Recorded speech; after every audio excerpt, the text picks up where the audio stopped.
Jakarta dan beberapa kota di Indonesia masih terus diguyur hujan. Musim penghujan ini mengingatkan kita tentang fenomena hujan es yang pernah terjadi di Jakarta, Bandung, dan kota lain beberapa tahun lalu. Dari situ timbul sebuah pertanyaan, mengapa di daerah tropis seperti Indonesia bisa terjadi hujan es? Bagaimana hujan es bisa terjadi?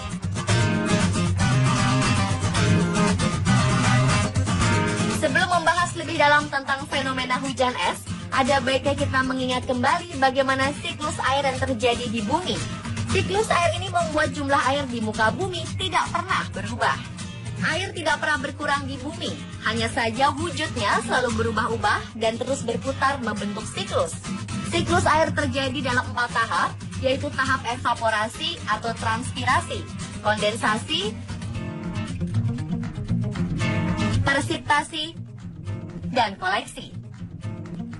Tahapan pertama dari siklus air adalah evaporasi atau penguapan. Tahap ini merupakan peristiwa ketika panas sinar matahari menyebabkan semua sumber air di permukaan bumi seperti sungai, laut, danau berubah wujud dari air menjadi uap. Karena masanya ringan, uap ini kemudian akan naik ke atas. Selain evaporasi, air yang berubah menjadi uap juga bisa berasal dari tumbuhan. Tahap ini disebut transpirasi. Dalam tahapan selanjutnya, uap air yang naik dari bumi lambat laun berkumpul membentuk awan dan melayang di atas bumi. Uap air ini mengalami penurunan suhu karena suhu di atas atmosfer lebih rendah daripada suhu di bumi. Peristiwa ini dinamakan kondensasi. Contoh sederhananya bisa kita perhatikan pada bintik-bintik air yang berada di luar gelas yang berisi air dingin. Air yang ada di dinding gelas bagian luar berasal dari udara yang suhunya menurun terkena dinding gelas yang dingin itu. Jika pada gelas hanya bintik-bintik air yang terbentuk, di atmosfer ada beribu ton air yang dihasilkan, jumlah yang sangat luar biasa. Jika uap air yang berkumpul menjadi awan terjadi secara masif dan terus-menerus, maka atmosfer tidak akan sanggup lagi menahan air.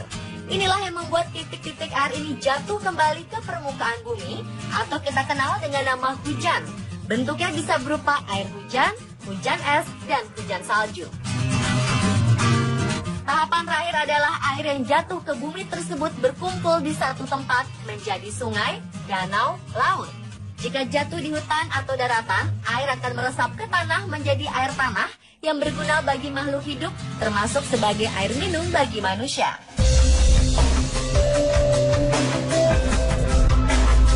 Nah, dari penjelasan siklus air tersebut, hujan es terjadi pada saat siklus presipitasi, yaitu ketika air jatuh kembali ke bumi. Bentuknya berupa butiran es atau bongkahan es.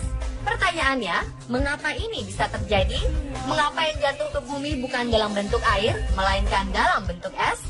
Hujan es terjadi karena adanya awan bernama cumulonimbus, yang biasanya berada di ketinggian lebih dari 5 km di atas permukaan laut. Ketinggian 5 km di atas permukaan laut ini merupakan titik beku yang suhunya mencapai 0 derajat Celcius. Awan ini bisa terus naik dan mencapai 7 hingga 10 km di atas permukaan laut. Di saat awan tersebut berada di ketinggian lebih dari 5 km, maka uap air yang dibawa awan ini pun melewati suhu yang cukup dingin hingga membuat mereka mengkristal menjadi es. Oleh angin yang berhembus, kristal-kristal es ini ada yang menempel satu sama lain, membentuk bongkahan es yang cukup besar. Jika awan cumulonimbus yang berisi butiran es dan bongkahan es ini tidak kuat lagi menahan beban, butiran es dan bongkahan es tersebut akan turun ke bumi. Dengan kata lain, hujan es dalam berbagai ukuran akan mengguyur bumi. Dalam perjalanannya, sebagian es mencair karena suhu di bumi semakin lama semakin hangat. Namun bongkahan es yang cukup besar tidak sempat mencair seluruhnya dan tetap berbentuk es ketika tiba-tiba di bumi. Inilah yang disebut hujan es. Para pakar ilmu meteorologi menyebut hujan es sebagai hail.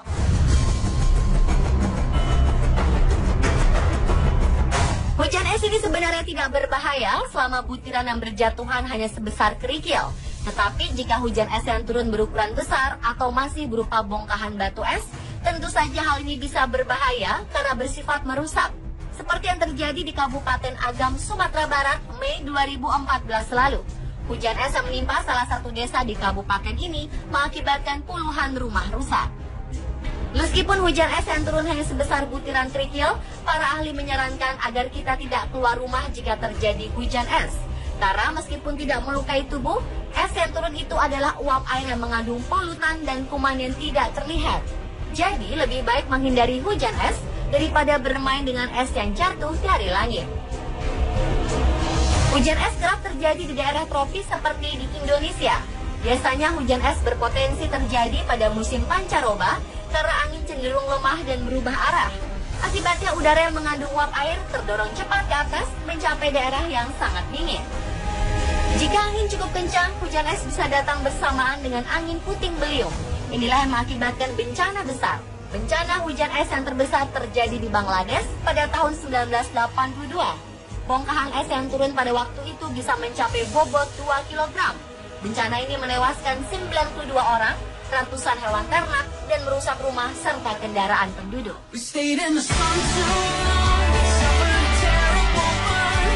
Pemirsa, itulah penjelasan tentang hujan es. Semoga penjelasan ini memperkaya pengetahuan Anda. Selalu waspada di musim pancaroba ini. Sedialah payung sebelum hujan.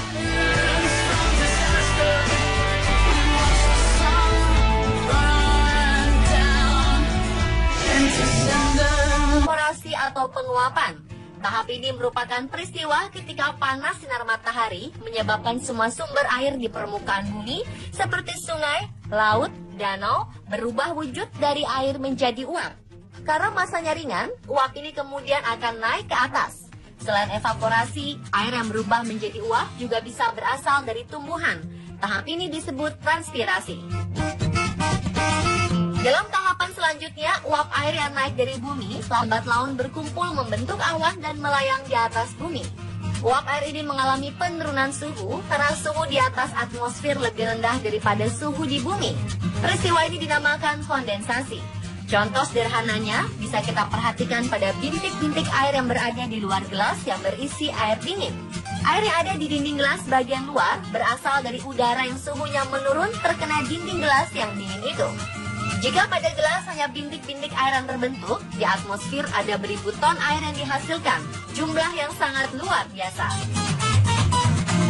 Jika uap air yang berkumpul menjadi awan terjadi secara masif dan terus-menerus, maka atmosfer tidak akan sanggup lagi menahan air. Inilah yang membuat titik-titik air ini jatuh kembali ke permukaan bumi, atau kita kenal dengan nama hujan. Bentuknya bisa berupa air hujan, hujan es, dan hujan salju.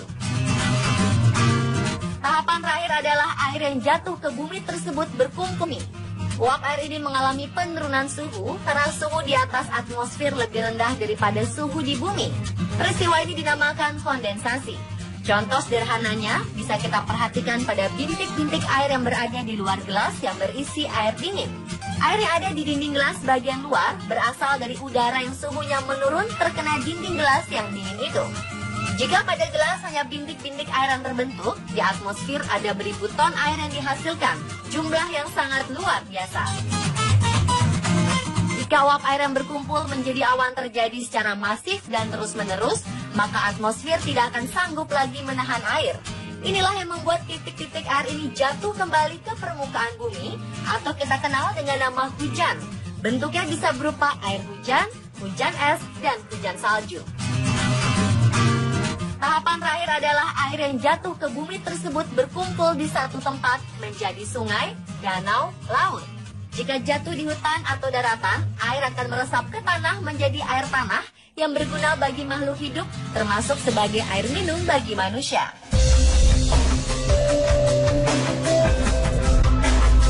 Nah, dari penjelasan siklus air tersebut, hujan es terjadi pada saat siklus persiptasi, yaitu ketika air jatuh kembali ke bumi. Bentuknya berupa butiran es atau bongkahan es. Pertanyaannya, mengapa ini bisa terjadi?